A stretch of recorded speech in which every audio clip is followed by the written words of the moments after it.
Hello everybody, welcome back to the channel. It's Eric here. In today's video we're going to be looking at all of the wildlife photos that I've taken in the last 3 months. I'm just going to go over each photo each set of photos as we get to them. Hope you guys enjoy, and remember to like and subscribe if you do.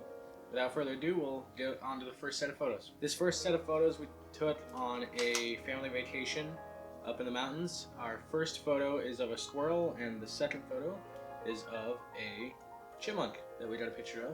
The next set of photos here were taken at Hat Rock State Park in Umatilla, Oregon. We got a few pictures of some ducks for the most part, and also this picture here of a flock of geese flying over, and one of them, if you pay close attention, is using the restroom.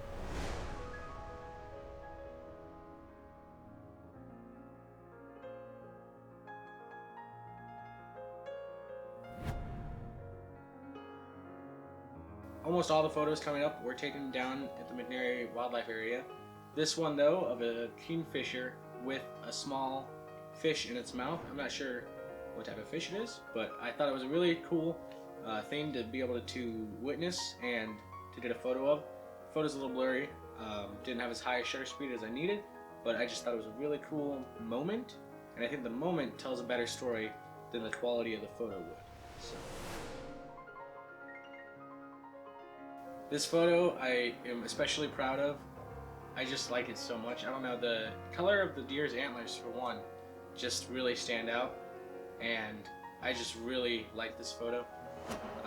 It's one of those things, the majority of the photos I take, I go down to the McNary Wildlife Area and I kind of just drive around, walk around, and this photo was after I hadn't gone down in a while. I hadn't been down there in maybe a month or so, and I often see does.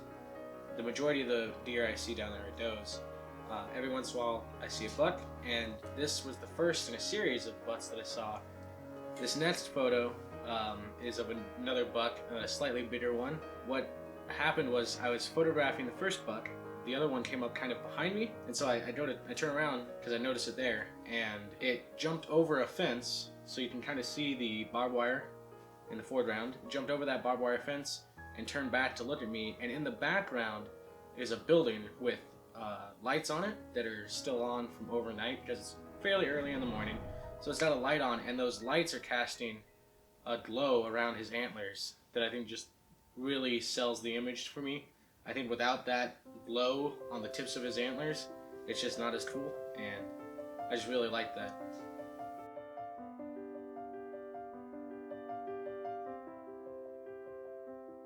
This one is a spike buck.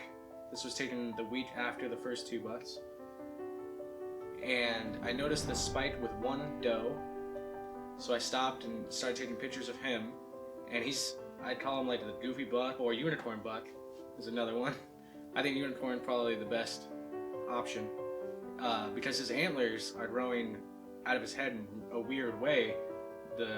His right antler is basically in the middle of his skull. And I don't know what that's from. I don't know if it's a genetic thing or maybe it broke early on. But so I was watching this buck here, and a second buck came up, small forked horn. Like I said, that first buck had a doe with him, and the forked horn came up, and I think the forked horn was kind of competing with him for the does. In the end, the forked horn left with the doe. So I guess they didn't fight or anything. He just walked up there, and the doe walked away with him. I don't know what. Commanding presence, I guess. This photo's from that same day. It gives an overview of the area where I go to take pictures at.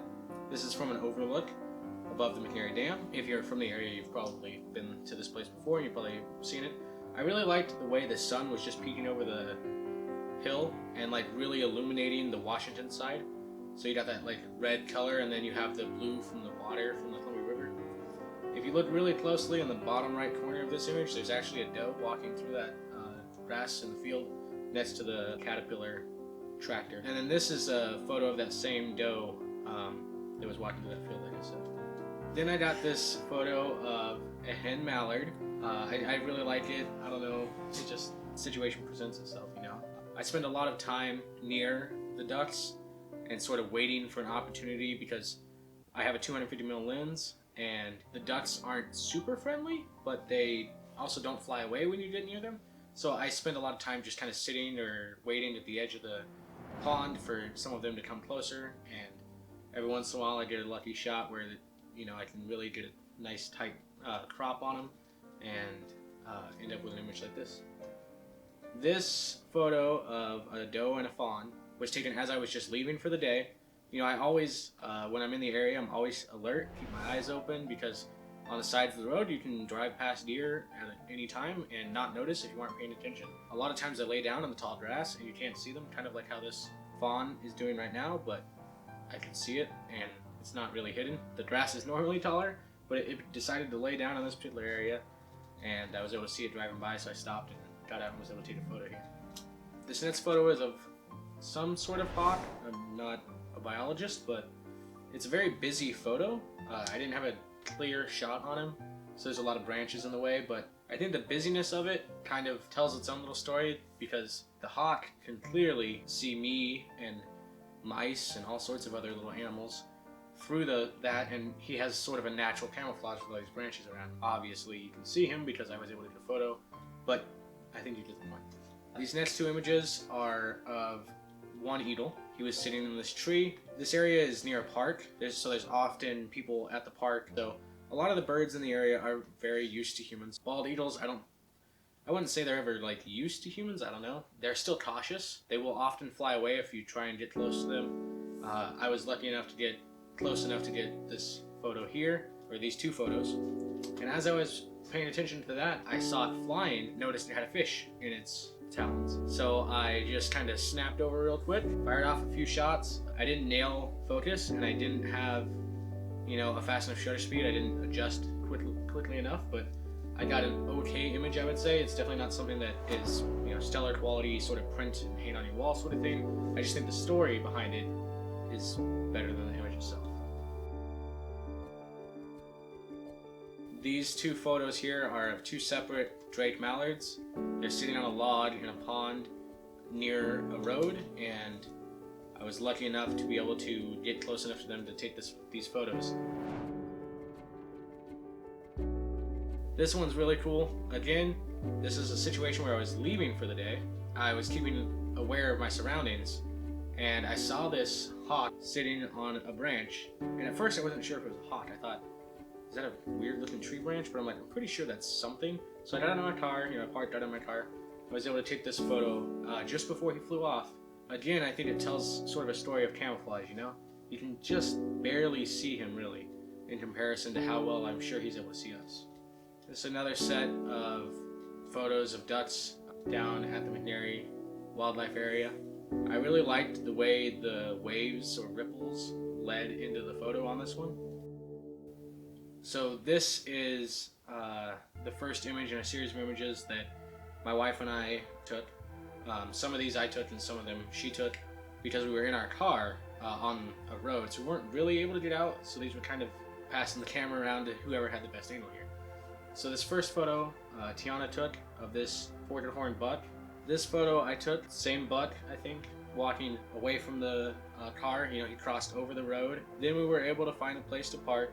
My wife got out and was able to approach the deer and take these next few photos.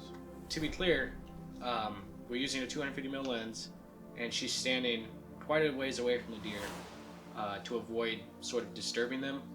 As you can see, they took notice of her and continued walking on, but they were never pressured or bothered by our presence. And like I said, in this area, people come and go all the time. They are sort of used to that, but they're still wary.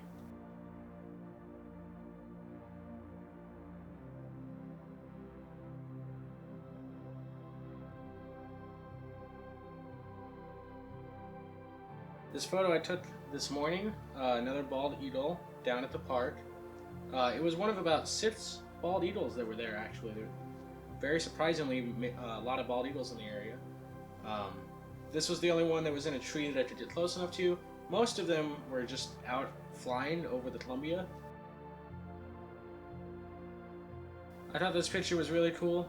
I was taking photos of ducks, and I noticed across the pond there was something moving through the reeds.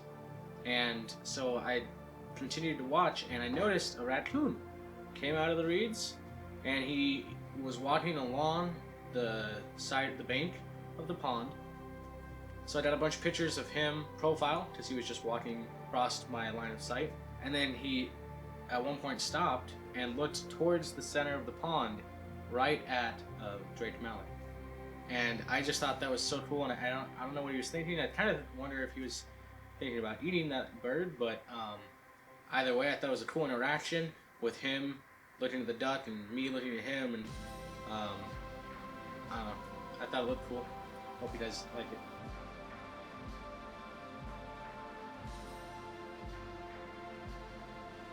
This picture here of this doe, or fawn, I think it's a fawn, I really like it. It was eating a leaf just a second ago in the photo you saw there, and it stopped and it picked its head up and looked at me, and I got a nice cropped in photo of just the doe all by itself, and I thought it looked really good, and I'm really happy with that image and with a lot of the images that you've seen today, and they're sort of the best that I've sorted through for my photos that I've taken in the last 3 months.